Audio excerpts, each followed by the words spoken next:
Hello students, welcome to my channel Pari 9 classes. तो ध्यान दीजिएगा, हम लोगों ने इससे पहले सल्तनत काल के दो जो है कि वीडियोस को देख रखा है, यानी कि दो पार्ट इसके कवर हो चुके हैं। ये तीसरा पार्ट है।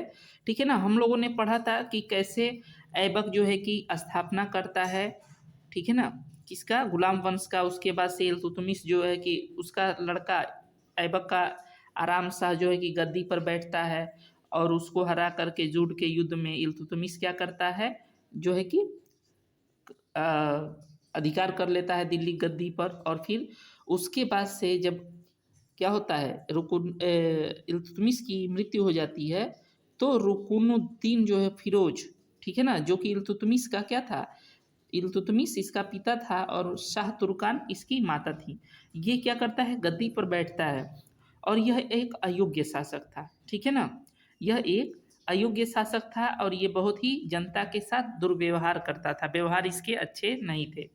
तो इसलिए होता क्या है, ध्यान दीजिएगा, रजिया, रजिया सुल्तान, यानी कि रजिया जो थी वो इल्तुतमिश की बेटी थी। इसने क्या किया, इसने जनता को कहा कि यदि मैं शासक बनी तो मैं जो है कि जनता के साथ प्रेम व्यवहार, मतलब बहुत ही अच्छे तरीके से व्यवहार करूंगी और जनता की देखभाल करूंगी। यानी कि जनता को इसने बहुत सारे ऑफर दिए। अब जनता खुश हो गई और जनता ने क्या किया, इसका सपोर्ट किया। ठीक है ना। तो ये क्या हुई, ये जो है कि शासक बनी, तुर्की इतिहास की पहली मुस्लिम शासिका, यानी कि तुर्की इतिहास में ये पहली मुस्लिम शासिका थी। ठीक है ना। अब देखिएगा, जब ये शासक बन गई, ध्यान दीजिएगा, जब ये शासक बन गई रजिया सुल्तान, तो होता क्या है, होता ये है कि के रजिया ने, ध्यान दीजिएगा, पहले ये टॉपिक देखिएगा, रजिया ने गुलाम याकूत को अमीर ए आखुर नियुक्त किया, यानी कि अस्तबल का प्रधान। ठीक है ना। ध्यान दीजिएगा, और लोगों ने इस पर क्या लगाया, ये गलत टिप्पणी किया कि याकूत से ये क्या करती है, प्रेम करती है। अल्तुनिया के विद्रोह में ये क्या हो गया, मारा गया। ध्यान दीजिएगा, याकूत के बारे में ऐसी अफवाहें फैलाई गई क्योंकि रजिया क्या की थी, रजिया ने जो है कि मुस्लिम शासिका थी, यानी कि लेडीज थी, और लेडीज को जो है कि उस समय क्या करते थे लोग, देखना नहीं चाहते थे शासिका के रूप में। ठीक है ना। वो चाहते थे कोई जो है कि जेंट्स वहां पे रहे। तो इसलिए जो है कि लोगों ने क्या किया, विद्रोह करना शुरू कर दिया। तो अल्तुनिया का विद्रोह, ठीक है ना, जो कि तबर हिंद भटिंडा का क्या था, जागीरदार था। अब जो है कि अल्तुनिया का विद्रोह दबाने के लिए जब रजिया यहाँ गई, तब तक, जब यहाँ पर विद्रोह दबाने के लिए गई, तब तक एक बहराम शाह, जो कि गुलाम चालीसा, यानी कि तुर्क ए चिहलगानी, जो 40 सरदारों का क्या था, ग्रुप था, उसमें से ये भी एक गुलाम सरदार था। तो बहराम शाह ने गद्दी पर क्या कर लिया, अधिकार कर लिया। ध्यान दीजिएगा, तो रजिया जो है कि क्या किया, अल्तुनिया से शादी किया, और शादी करके कहाँ चली आई, जो है कि वो कही कि चलो दिल्ली पर अब हम लोग फिर से कब्जा कर लेते हैं, अधिकार कर लेते हैं।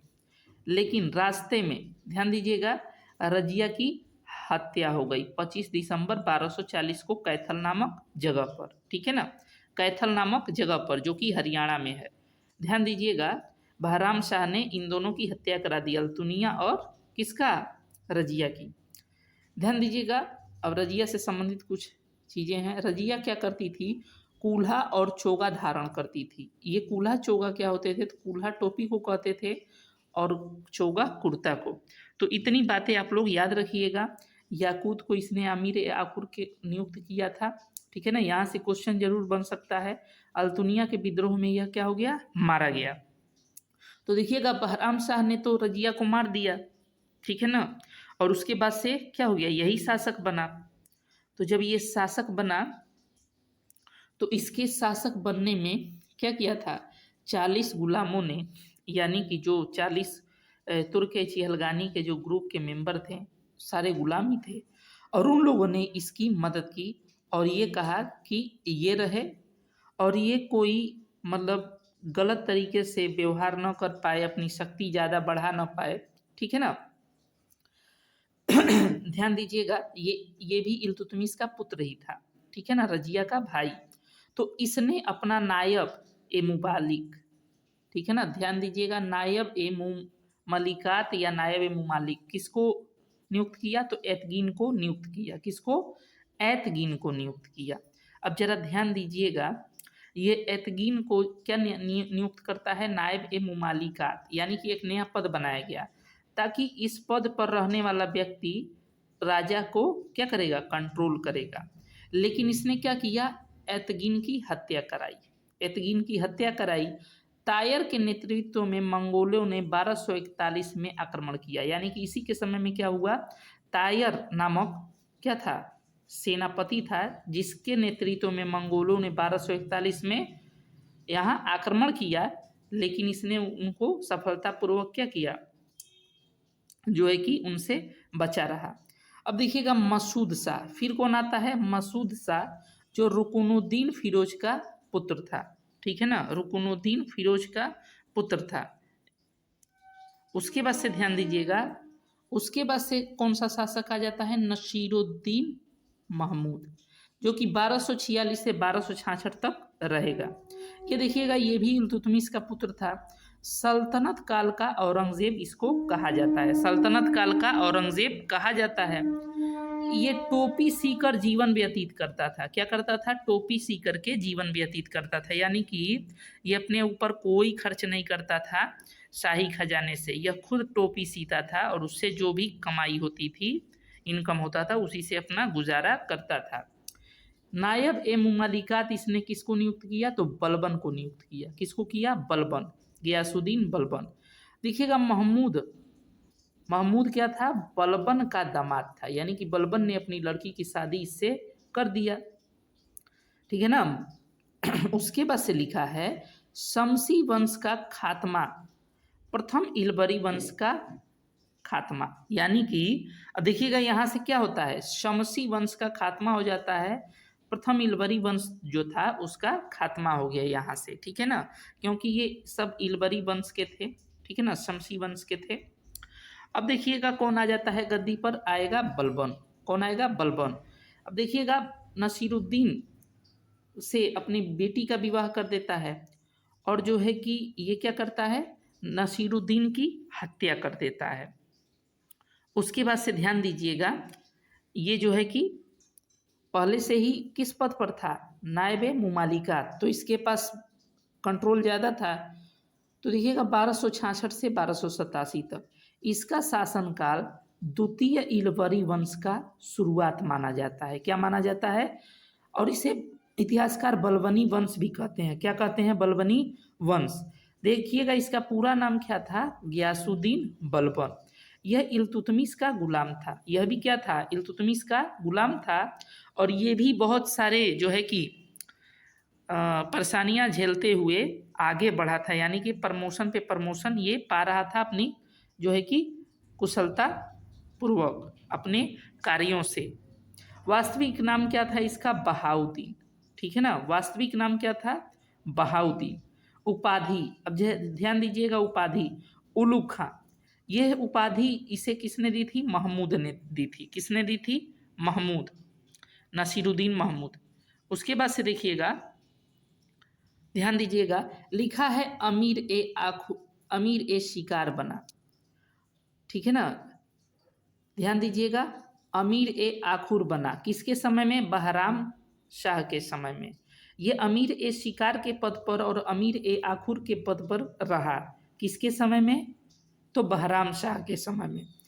देखिएगा उसके बाद से कुछ इसने नीतियां चलाई, लौह एवं रक्त नीति, ठीक है ना, लौह एवं रक्त नीति, मेवातियों के खिलाफ। मेवाती ये लुटेरे होते थे और इनके खिलाफ इसने क्या किया? लौह एवं रक्त नीति चलाई।